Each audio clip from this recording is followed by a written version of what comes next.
hear it. Hello everyone, I'm Gloria Goins, the head of Inclusion, Diversity, and Equity for the Sales, Marketing, and Global Services team at Amazon Web Services. And I'm really excited and honored to be presenting this panel, Black Girl Magic is Fearless, sponsored by Amazon's Black Business Accelerator.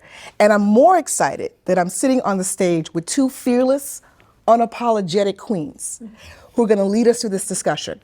So first we have Cody Elaine Oliver, who's the co-creator and director of Black Love. And then we have Marty McDonald herself, the founder, the chief musician, and visionary of Boss Women Media. And so what I'm going to do is to set the stage for our conversation is I'm going to ask each one of these queens to introduce themselves in their own fearless and unapologetic voice. So Cody, let's start with you. So I'm Cody Elaine Oliver, co-creator with my husband of the Black Love docuseries and Black Love Inc., as you know. And I am honored to be able to lead and wake up every day and lead a team to celebrate and affirm the Black community through the lens of love.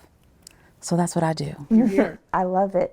I'm Marty McDonald. As you guys know, I'm the CEO and founder of Boss Women Media. And if I had to say it in a most unapologetic, fearless way, I get to tell Black stories for Black women to see themselves so that they know that the opportunities exist for them because they've heard it through another woman who looks like them. And that's the most important, accomplishment from the perspective of knowing your worth. That's really powerful. So, we use this word unapologetically a lot. I'm unapologetically Black, I'm unapologetically dope. But what I want to do to get us all sort of grounded is have each one of you just define in your own words. When you say unapologetic, what does that mean? Marty, let's go with you. What does unapologetic really mean to you? I think for me, it just means owning who I am. You get to accept me at every stage. And that acceptance may look different at different times, but also me understanding what my boundaries are and you not crossing and not allowing you to cross my boundaries.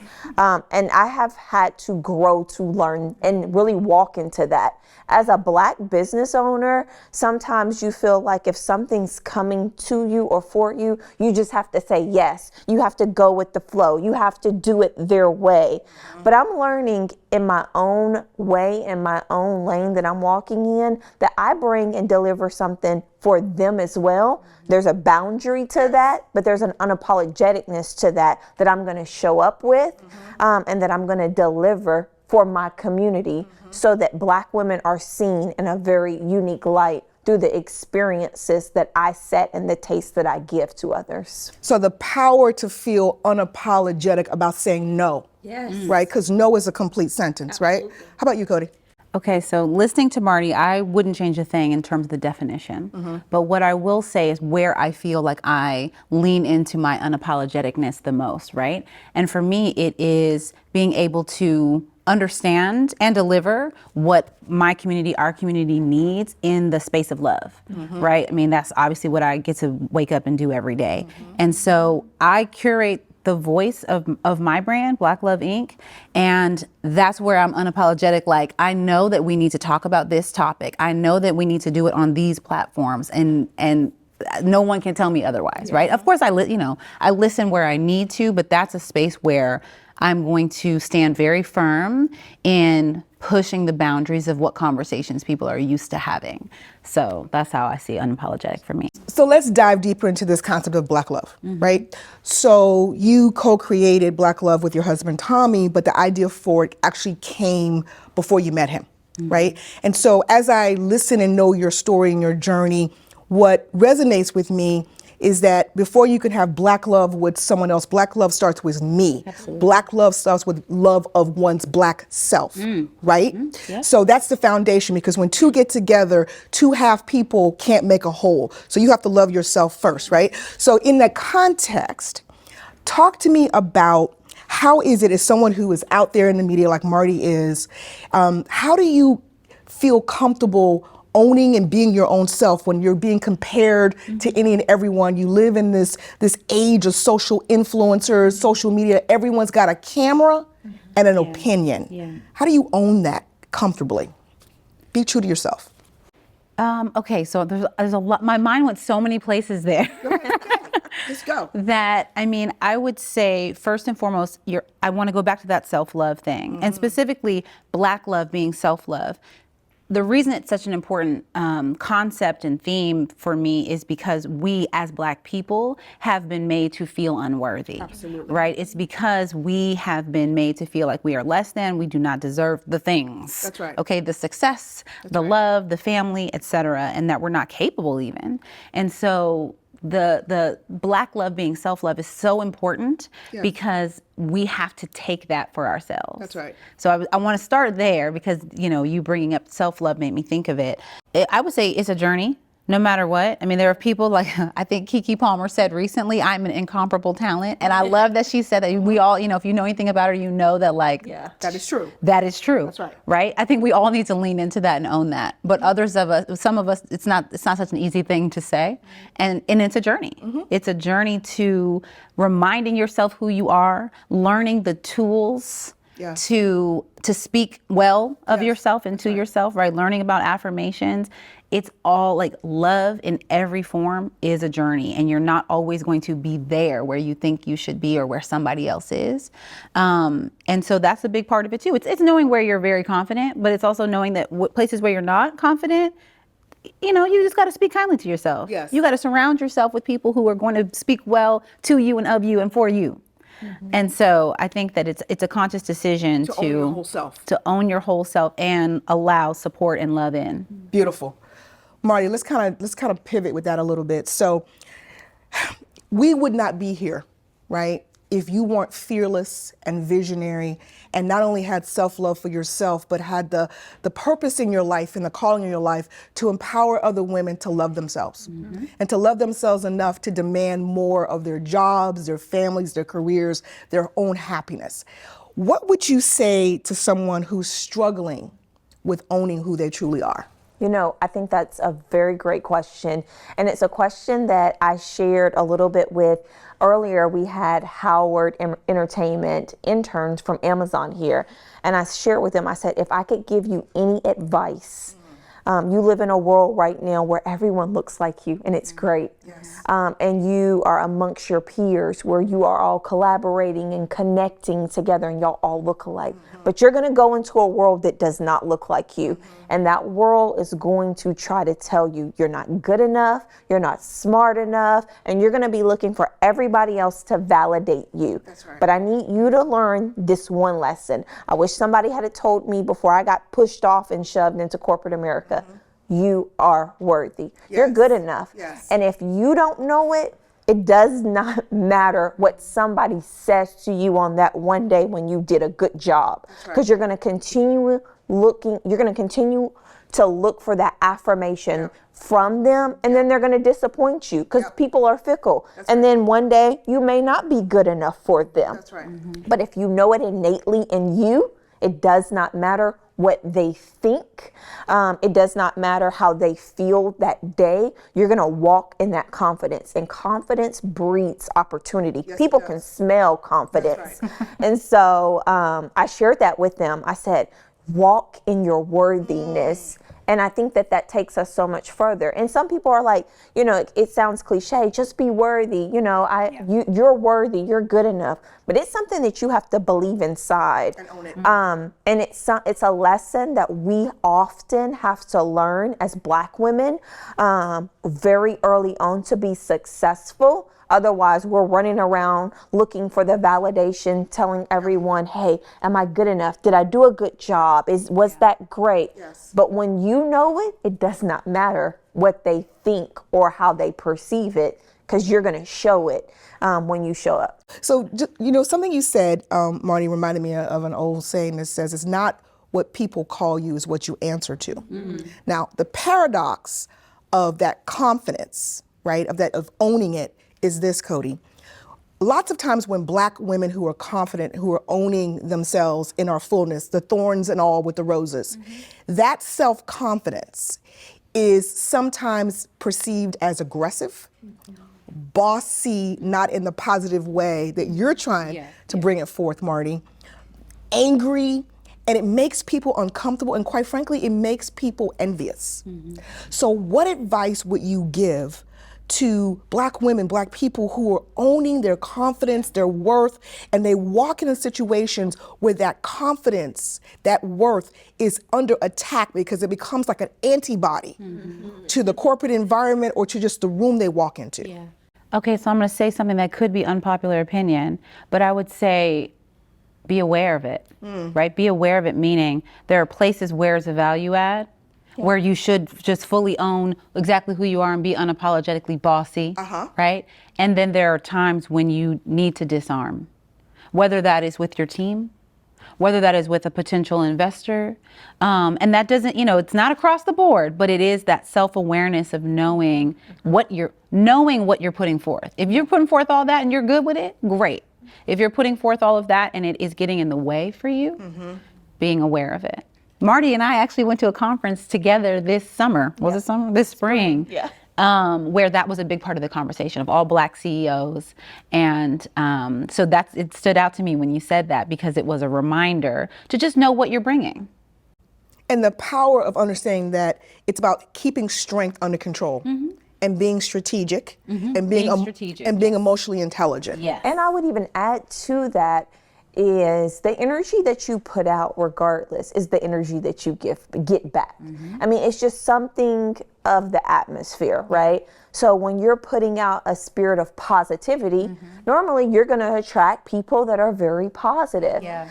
But sometimes when you're putting out a spirit of, when you think about being fearless, sometimes, as you said, it has negative connotation behind it, simply because we haven't been in every space and place to navigate, right? And so we're trying to find our own way. There's no blueprint for this. And we're trying to find our own way of how we make impact in the territory without coming across in a way that deems us in some of these lights that we can naturally get, right? And it puts us in a box, kind of. So I think that it's very important for us to put out what we want to get back to us as well. And I also think that when you have all these gifts and talents and energy, I think that one of the things we have to realize is that sometimes you don't have to bang people over the head with it. Sometimes your strength comes out in just being quiet and confident. And it's knowing when to hold them, knowing when to fold them, knowing when to lean in, knowing when to sit back. That's part of the power. That's part of the magic, right? It's having that intel. Because, just to be honest, we as African people did not survive slavery by not being strategic. Right? And so it's that same sense of survivorship and strategy that we have to bring forth to every arena in which we enter into. And going back to the self-awareness and the emotional intelligence, it's also knowing where it comes from. Yeah. There are folks whose personality is just strong. I'm going to say what I got to say all the time. Then there's those of us, there are those that it's a defense mechanism. Yeah. And so we have to know why we're doing whatever we're doing. Like, who are we? Who are we at our core? And is that what's coming across? And so we butt up against these terms that were given us, the strong Black woman is angry, all the labels, thank you, all of those things you said early on, we butt up against those. And because, a lot of the times they don't apply, but we do have to recognize, are we giving that because we feel like that's necessary for some reason, or are we giving that because that's who we are and what we want to put forth? Yes, good call. As I sit here with both of you queens, it reminds me that all of us, right, no matter what level of success we have people that have inspired us, who are the people who have gone before us to tear down barriers, who are the models that we want to be when we wake up in the morning. I'd like to ask each one of you to share with the audience one person who inspired you to dream, to be, to do more, better, and why. You want to start, Cody? Sure.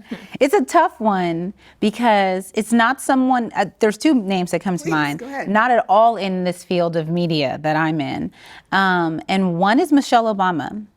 And it's actually I've grown into it because, of course, when we all learned of her, immediately it was like, yes, she is everything. She is, you know, needed her. we admire her for her grace and her poise and her love and how she shows up in the world. But I think as we've learned more about her, as we've gotten the gift of becoming the book, the doc, the then Higher Ground, their production company, you know, I feel like I've been able to see her and their commitment to humanity and love and connecting people. We've seen it throughout the careers of theirs that we've seen, but also since then. And so that's what I inspire to be, and what I admire. And I do it through media. I do it through Black Love. Yes. And so she came to mind. And then also my mom, who is an entrepreneur. She's a lawyer. She had her own practice. That's awesome. And so just sort of watching her be a mom and be an entrepreneur and be an attorney, which is hard, and then learning everything I've learned about her since. Sort of, you know, when you grow up and you're able to ask questions and like see the humanity in these people who raise you. That you know, for a while you just look at us like you're my caregiver, and you know, you tell me what to do. She juggled a whole bunch of stuff. Yes, which you look back which and is a you're blueprint like, for what you're juggling right now. Yeah. Hello. Yeah. For real. So that's what came to mind when you asked. Totally. That's amazing. Marty. You know, I would say my person is my grandmother. My grandmother passed away when I was 7 years old. And that very little bit of time that I was able to spend with her was the framework of who I ultimately knew I was going to be. My grandmother was this beautiful, intelligent woman who had an immaculate home, and she showed me beauty before I even understood. She showed me how to design things, how to have a stature about myself, how to speak in public. She was a secretary, how to eat, my mannerisms. I mean, she showed me so much in that short period of time. If she could see me now, which I know she is, she would be so proud of the woman that I have become, but most importantly, how I'm championing for others who can't necessarily. And it's simply because my grandmother, my grandmother was like my mom. My mom was young when she had me, and so she leaned on my grandmother a lot, and so she was like my anchor. And that that really instilled everything in me. And so a couple of days ago, my mom called me and said my uncle was like reminiscing about when I was a kid. And he said I was like that 4-year-old, and I would say, I'm gonna be somebody when I grow up. You know, like I always had that in me because of her.